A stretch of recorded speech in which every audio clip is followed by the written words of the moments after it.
officers over the year. I've had a privilege to do that in my work as a High Court enforcement officer, and I'm always so impressed by the policing services and their commitment to the public and the safety of the public. So thank you.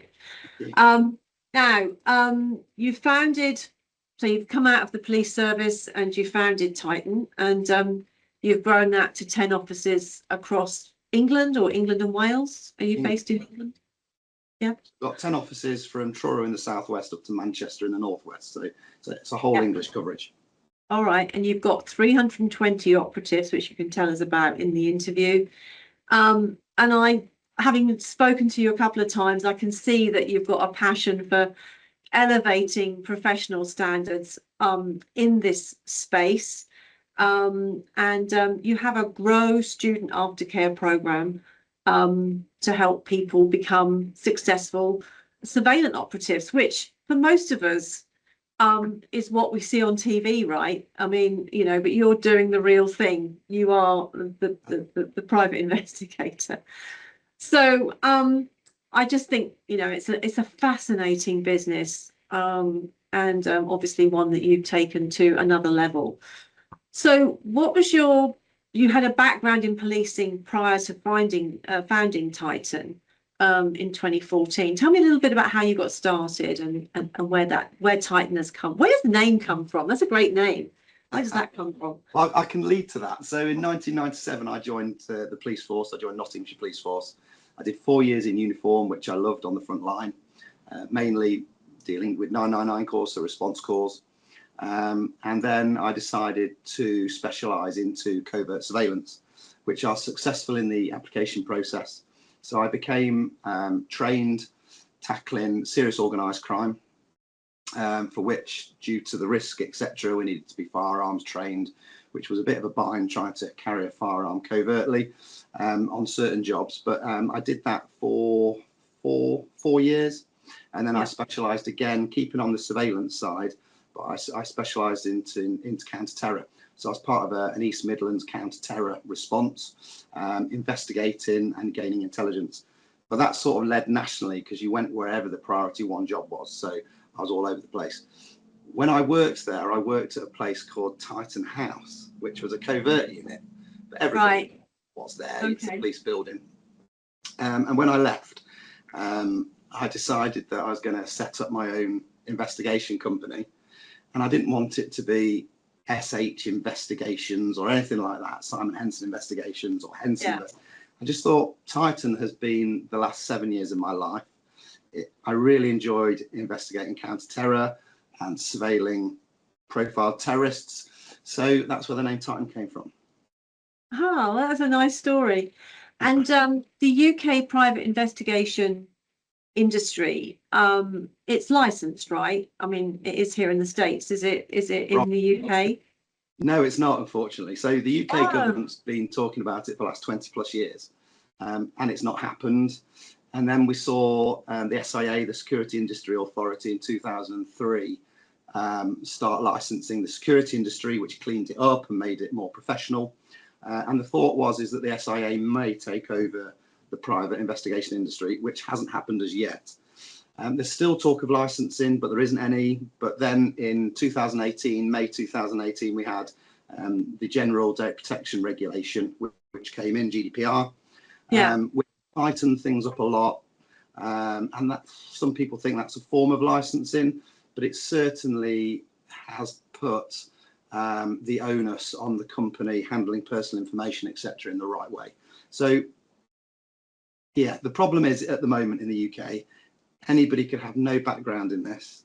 They can have a nice glossy website and buy a camcorder and say they're a private investigator.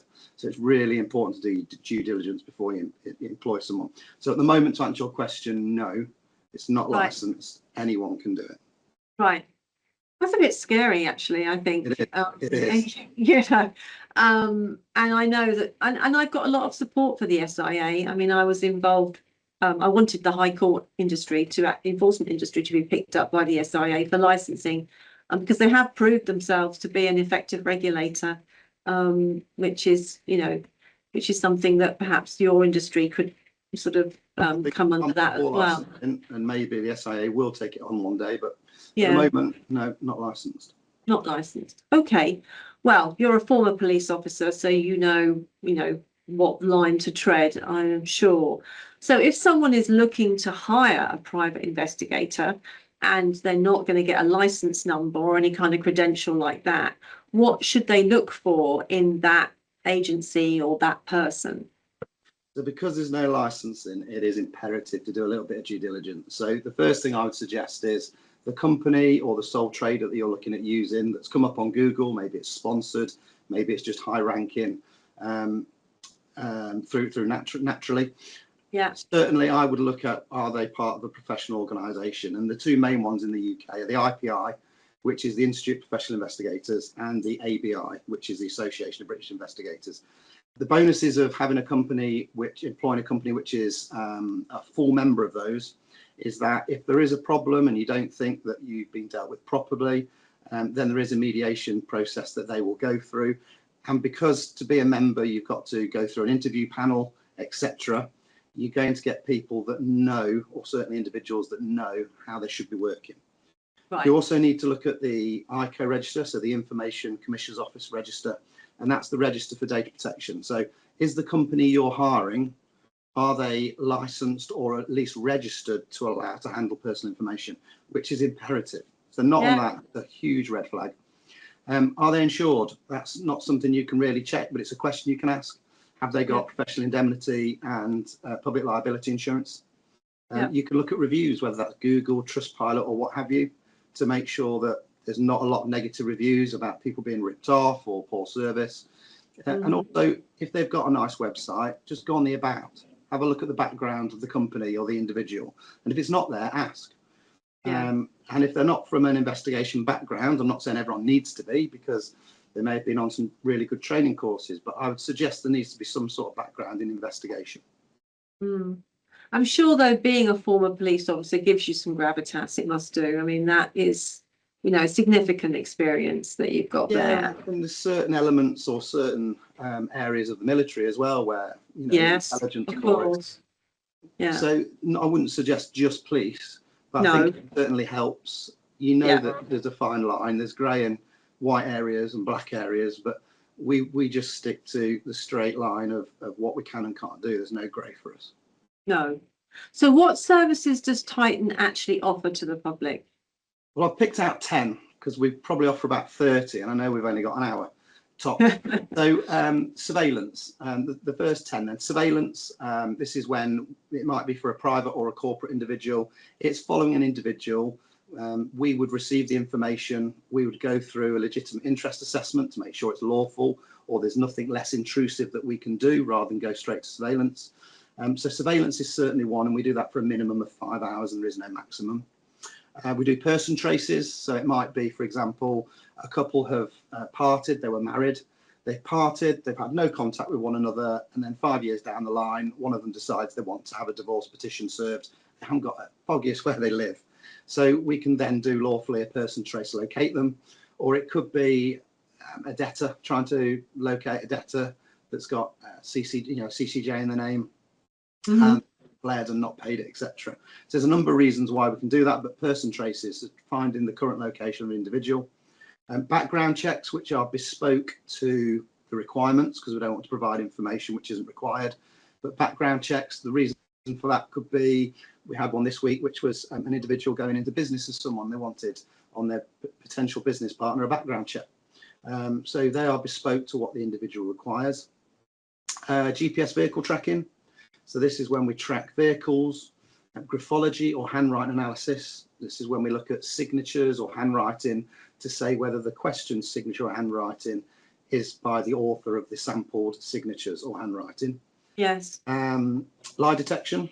So we use an American company called Converus, their software, to do lie detection, which is 86 to 88% accurate.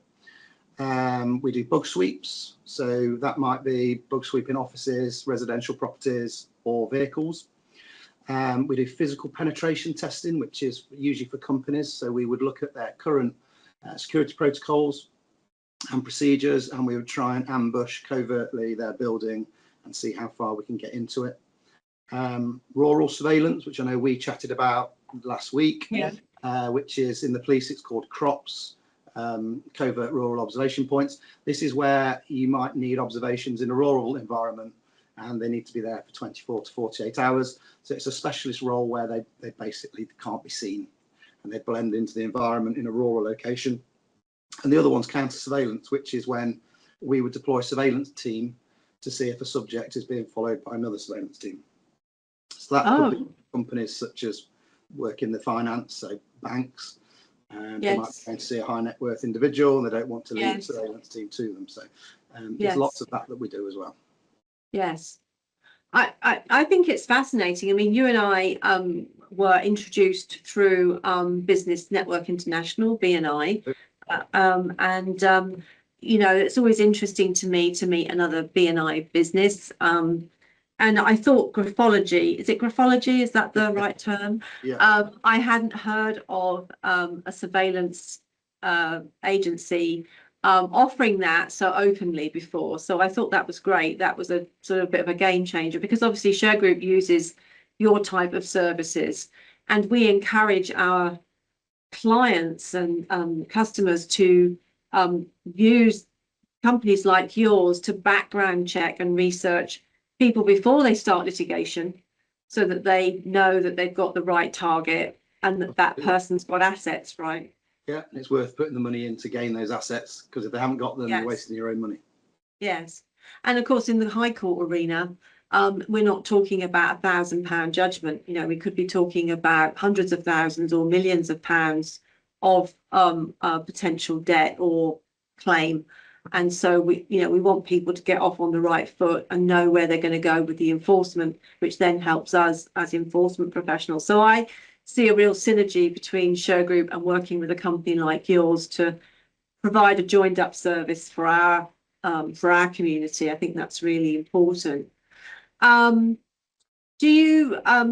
Which of those services sort of receive the highest demand, do you think? You know, 5 of them really. So surveillance is our bread and butter, whether it's corporate or private. You get surveillance instructions daily. It might be from an insurance company, it could be a matrimonial investigation, or it could be absenteeism, what have you. But surveillance by far is our main bread and butter and main operational demand. Person traces is as well. GPS vehicle tracking, because that is an aid to surveillance. So it might be that you track a vehicle to get movements before you do the surveillance, so that you're deploying at the right times. Pathology or handwriting analysis, mainly it comes from solicitors and probate, and lie detection. Especially this time of year, we're absolutely overrun with people wanting lie detector tests. And is that people volunteering to be tested because they've got to get a job, or they've got to prove something? What kind of scenario leads to a lie detection test? So obviously the person sitting the test has to be fully willing. Yes. By far the highest application for it is infidelity. So it's private clients, and that hence this time of year. But we have probably 30% of our demand would be from corporates, and it might be that there's been a burglary, which is suspected to be an inside job.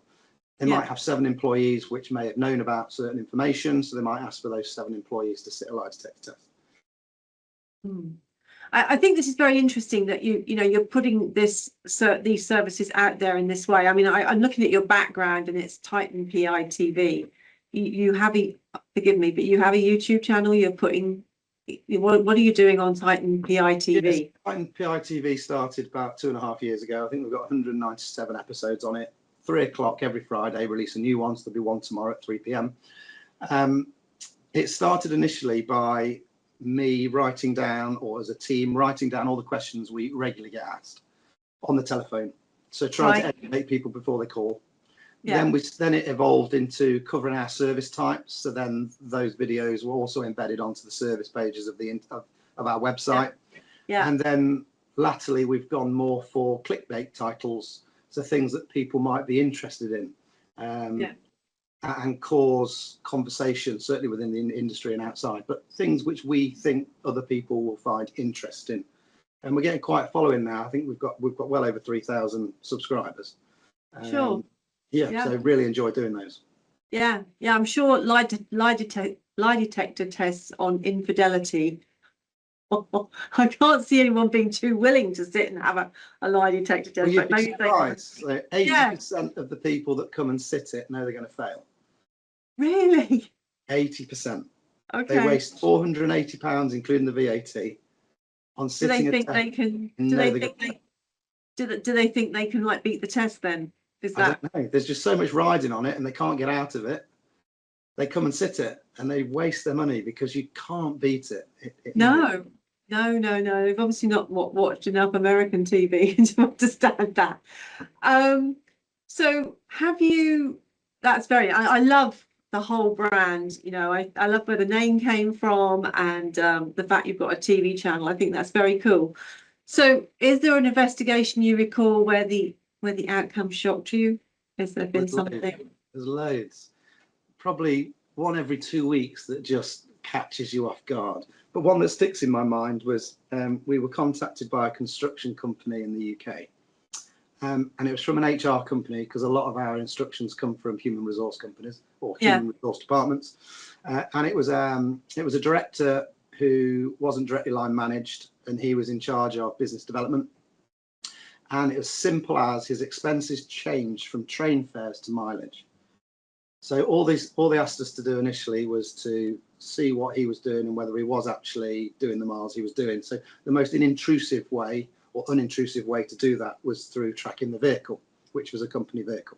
So obviously they have to have certain policies that the vehicle may be tracked at any time within their policy schedule, which was. So we could legally track the vehicle. The vehicle never moved. It only moved to like golf clubs and gyms in the day. So that then led to surveillance.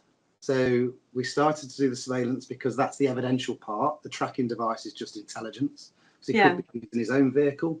So then we went on to 1 day a week for about 9 months on different days, just monitoring this director. And all he did was go to the golf club and the gym. He didn't do any work. Right. No work at all. So at the end of it, because we have to be careful not to impose surveillance too long that it is intrusive, because we've got everything we need. So we had to speak to the company's solicitors and lawyers to know when they've got enough to then be able to go to a tribunal or worse. And the outcome of that was that he dismissed himself. So he resigned, and the company saved six-figure salary. So result. Very good. Very good. And I hope there are some people listening to this who maybe have got these types of very thorny issues, right? Because everyone is like hands off in a situation like that. No one wants to do the wrong thing. Everyone wants to get it right, and it is the evidence, that you're pulling together in this surveillance operation, which helps people unpick that knot. And other people would have known within that company that this director did nothing but kept quiet. Yeah. Certainly with absenteeism, we see it. If there's someone that's not dealt with through absenteeism, it eats through a company like cancer. Yeah. Because other people think, well, why have I got 100% attendance? He gets out of it, and slowly get a workforce which just are absent. So you need to grip it when you can. Yes, I'm totally with you on that. And these thorny problems that we as employers have to pick our way through is it's not easy for people. So that's why, again, it was good to get you on the show, because you can probably unblock somebody's listening to this and going, sure, I've got exactly the same problem with that person, and I'll talk to Simon. So that's great. So knotty problems, UK based, or do you go overseas? Will you work overseas? Yeah, we would. We've had instructions in Dubai, India, Kenya, Singapore, Philippines, Egypt, most of Europe. Majority of our work, though, is UK based. Yes. Mainly in England. We will cover Scotland and Wales. It's not a problem, but the offices are in England. So by far the majority of our demand is in the UK. Yeah. However, we do work abroad. We were in Egypt last month on an insurance task. So we do it. The only problem with, or not problem, but the element where sometimes they don't get off to actually happening is because if we're sending operatives abroad, you've then got accommodation, you've got flights, and before you know it, the bills are racking up. So it's Yes. really worth it. Yeah. So yeah, we do them, and we've had, you know, a lot of experience in foreign countries. Maybe another time I could tell you about some experiences we've had in those countries. Certainly the one in India, which raises my blood pressure. Okay. All right. We know I've got a team story over another there. day, I think. Yeah.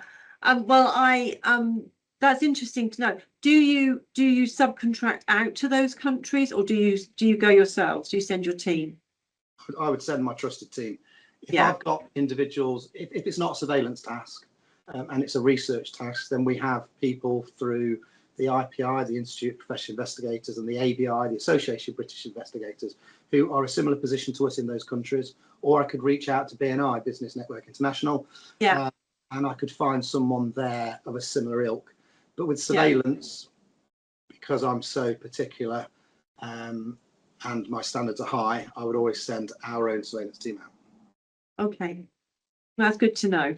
I think the international angle is important as well, because again, we get cases where we've got judgments abroad, or we've got people from abroad want to bring judgments to the UK to enforce, of blah blah blah.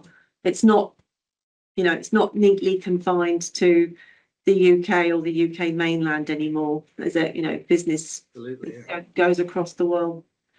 So I'm a big Slow Horses fan. I don't know if you watched that show. You know, well, maybe you shouldn't, because the guy that is the head of the team in Slow Horses is nothing like you. But which is a good thing for you. But if someone wanted to enter the private investigation industry, and in that series they're spooks, how do they go about getting into the PI world and you know, joining an agency or becoming an investigator? Do they have to come from the police? I think you said earlier they don't have to come from the police. How would somebody get involved? So by far the highest demand within this industry is surveillance. So you really need to be surveillance trained. There aren't many surveillance companies in the UK or surveillance training providers in the UK. So it's quite difficult. However, in 2017, we developed a surveillance course. It's a 5-day surveillance course. And during COVID, when we couldn't deliver those, we developed an online course so that individuals could still develop themselves. So my advice, if you wanted to get into this, would be look for a training provider similar to Titan, which provides a surveillance course. Make sure it's a certificated course, so an RQF level 4. If it is an RQF level 4, then that is just above an A level. So I would suggest either the 5-day surveillance course, which is an RQF level 4 intermediate level, or an online course where you can do it at your own speed. Excellent. Okay, didn't know there was an RQF in surveillance, so that's really good to know. RQF level 3, which the Institute of Professional Investigators roll out, which is in private investigation. So that will teach you sort of the investigation side of things, which would certainly be an eye-opener and be of use. Okay, very good to know that. All right, and which out of these 2 courses do you recommend if a learner, you know, wants to genuinely get involved in the PI industry, the surveillance industry? Hands down, it's the physically attended 5-day surveillance course. This is such a steep learning curve. You have instruction, so there's all of the knowledge base which is put into it, and then there's assessment, you put it into practice. That allows you to develop at a rate of knots, and at the end of the course you know exactly where you stand because you've had that constant assessment. With the online course, it gives you a flavour for surveillance and the theory of it, but there's no assessment, so we don't know you've understood it. So definitely, if you want to have a genuine work opportunity post-course, I would always go for the 5-day surveillance course. Okay. And do you look for people to join Titan, you know, who have an appetite for this type of work and are seriously looking to make a career out of it? Is that something you look for? The need. Contains the required standard. As you said earlier, we put them onto our Grow Student Aftercare programme. Yeah. And the part of that is we put them onto our operational resourcing group, where there's myself, Titan, and 380 other companies, stroke sole traders, and everyone puts their work on there. So you've got a plethora of work available to you to be able to develop you. Right. So yeah, definitely. Okay. And what about things like language skills? And I mean, does that enhance the role of an investigator, or if they can speak more than one language? I don't know. Absolutely, yeah. And we're always looking at different profiles. Yes. So we always love it when someone comes in with a student profile, because the general profile of a surveillance operative is 40s or 50s, male or female. Yeah. So if we get someone in of a young age, Yeah. or particular old age, so we've had people come through our course in their late 60s. It's a brilliant profile, and you'd never pick them as a surveillance operative. No. As other languages, though, if we do international work, then having someone who can speak the local language is imperative. So Yeah. if you've got a language, you're going to go far. Okay. Okay. Well, if any of you are out there who fancy yourself as Gary Oldman on Slow Horses, but you haven't been able to get on TV, then talk to Simon. You need to watch that show, Simon. I do. I'm gonna Google it. I think you'll find it very good. All right. Well, I really love this brand, and I think it's great that we're talking and partnering up with Shergroup, because we definitely need PI services. If not directly, then our community does, and we look after solicitors and local government officers, business leaders, landlords, all sorts of people who are looking for people who owe them money. Let's be clear about that, and people that have disappeared and need to be found. So I think it's great that we're kind of partnering, and I shall be really digging into Titan PI as well. You need to write a book about your experiences. Two things I wanted to do when I left the police and I set Titan up. One was to try and raise the standards and provide training courses, and the second was to write a book. I've not done that yet.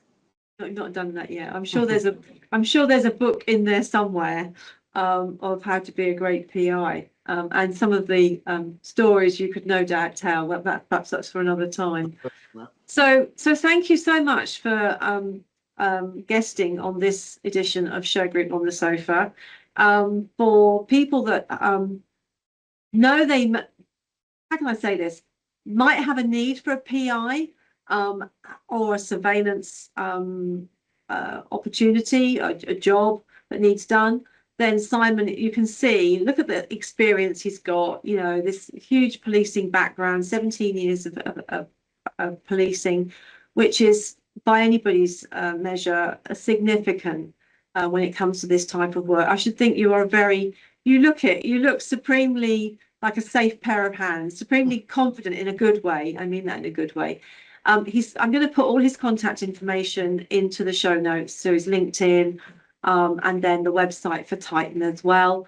And you can also follow him on Titan PI TV, which I think will be fascinating.